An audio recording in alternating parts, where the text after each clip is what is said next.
cart coming in, self-docking, and hopefully soon to activate the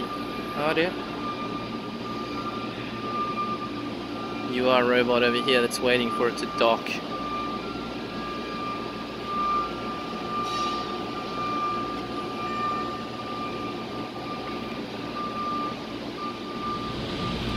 Now the vision system engages, identifies the randomly assorted parts, and continues to load the GSL-10 lathe.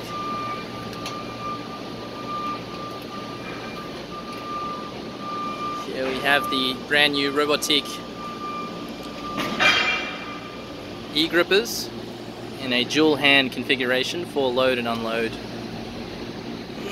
Integrated with the GSL-10 with an auto door.